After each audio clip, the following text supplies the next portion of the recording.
Sari, churidar, blouse പീസുകൾ എന്തും വാങ്ങാം ന്യായവിലയിൽ. പോലീസ് ആസ്ഥാനത്താണ് തുണിക്കച്ചവടം പൊടിപിടിക്കുന്നത്. വമ്പൻ ഡിസ്കൗണ്ടോടെ ഇഷ്ടപ്പെട്ട തുണിത്തരങ്ങൾ ഓഫീസിൽ തന്നെ ലഭ്യമാകുമ്പോൾ കച്ചവടക്കാർക്കും ഇടപാടുകാർക്കും ഒരുപോലെ ആഹ്ലാദമാണ്. തുണിയിനങ്ങൾ കേടുകൂടാതെ സുരക്ഷിതമായി സൂക്ഷിക്കുന്നത് ഫയലുകൾ സൂക്ഷിക്കേണ്ട സർക്കാർ വക അലമാരകളിലാണെന്നതാണ് ഏറ്റവും ശ്രദ്ധേയം. ക്രൈംബ്രാഞ്ച് ADGPയുടെ ഓഫീസിൽ ഇൻസ്റ്റാൾമെന്റ് കച്ചവടം പൊടിപൊടിക്കുന്നു. സർക്കാർ ശമ്പളത്തിന് പുറമെ സൈഡ് ബിസിനസ്സിലൂടെ വരുമാനം കണ്ടെത്തുന്ന നിരവധി സർക്കാർ ജീവനക്കാർ വിവിധ സർക്കാർ ഓഫീസുകളിൽ ഉണ്ടെന്നത് എല്ലാ പേർക്കും അറിയാവുന്ന ഒന്നാണ്. എന്നാൽ ഇവിടെ അത്തരത്തിൽ സൈഡ് ബിസിനസ് നടത്തി വരുമാനം കണ്ടെത്തുന്ന ഒരു ജീവനക്കാരിയെ പരിചയപ്പെടുത്താം. ഈ ജീവനക്കാരുടെ സൈഡ് ബിസിനസ് തകൃതിയായി നടക്കുന്നത് സ്വന്തം ഓഫീസിൽ തന്നെയാണ്. സ്വന്തം ഓഫീസിലെ സർക്കാർ വക അലമാരയെ ഗോഡൌൺ ആക്കിയാണ് ഈ ജീവനക്കാരി കച്ചവടം നടത്തുന്നത്. ഇൻസ്റ്റാൾമെന്റ് തുണിക്കച്ചവടത്തിലൂടെയാണ് ജീവനക്കാരി വരുമാനം കൂട്ടുന്നത്.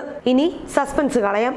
ക്രൈംബ്രാഞ്ച് ADGPയുടെ വഴുതക്കാട്ടെ ആസ്ഥാന ഓഫീസിലെ ജീവനക്കാരിയാണ് കക്ഷി. സ്വന്തം ജോലിയേക്കാൾ ഇവർക്ക് ശ്രദ്ധ കൂടുതൽ തന്റെ ഇൻസ്റ്റാൾമെന്റ് തുണിക്കച്ചവടത്തിലാണ്. സാരി, ചുരിദാർ, ബ്ലൗസ് പീസുകൾ എന്നിങ്ങനെയുള്ള തുണിത്തരങ്ങളാണ് ഇവർ വിൽപ്പന നടത്തുന്നത്. ഓഫീസ് സമയത്ത് വിൽപ്പന പൂർത്തിയായാൽ ഇവർ സാധനങ്ങളെല്ലാം തന്നെ ഗോഡൌണിലേക്ക് മാറ്റും. ഇനി ഗോഡൌൺ ഏതാണെന്നല്ലേ? അതാണ് ഏറ്റവും ശ്രദ്ധേയം. ക്രൈംബ്രാഞ്ച് ഓഫീസിൽ ഫയലുകൾ സൂക്ഷിക്കാൻ നൽകിയിട്ടുള്ള അലമാരയിലാണ് ഈ ജീവനക്കാരി തന്റെ കച്ചവട ഉരുപ്പടികൾ ഭദ്രമായി സൂക്ഷിക്കുന്നത്. വൈകുന്നേരം 5 മണിക്ക് തുണിക്കട അടയ്ക്കും. എല്ലാ മാസത്തിലും ആദ്യത്തെ ആഴ്ച, അതായത് സർക്കാർ ജീവനക്കാരുടെ ശമ്പള ദിവസം കച്ചവടം പൊടിപിടിക്കും.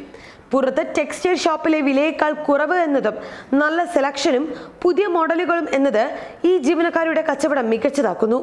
ഓഫീസ് കേന്ദ്രീകരിച്ച്, പ്രത്യേകിച്ച് ഒരു പോലീസ് ഓഫീസ് കേന്ദ്രീകരിച്ച് നടക്കുന്ന ഈ കച്ചവടത്തെ ഉന്നത ഉദ്യോഗസ്ഥർ പലതവണ നിരുത്സാഹപ്പെടുത്തിയിട്ടുണ്ടെങ്കിലും ADGPയുടെ വിശ്വസ്ത ജീവനക്കാരി ആയതിനാൽ പിന്നെ അത്തരക്കാർക്ക് നാവ് അടക്കേണ്ടി വരും.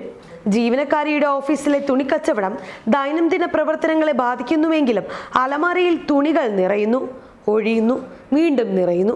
അങ്ങനെ കച്ചവടം പൊടിപൊടിക്കുകയാണ്. ഈ കച്ചവടത്തെക്കുറിച്ച് ക്രൈംബ്രാഞ്ച് ADGPക്ക് അറിവില്ലെന്നതാണ് വസ്തുത. എന്നാൽ ചുറ്റുമുള്ള എല്ലാവർക്കും അറിയാം. നിരുപദ്രവകരമായ കച്ചവടമായതുകൊണ്ട് തന്നെ ആരും പരാതി പറയുന്നുമില്ല. ന്യൂസ് ഡെസ്ക്, മറുനാടൻ TV.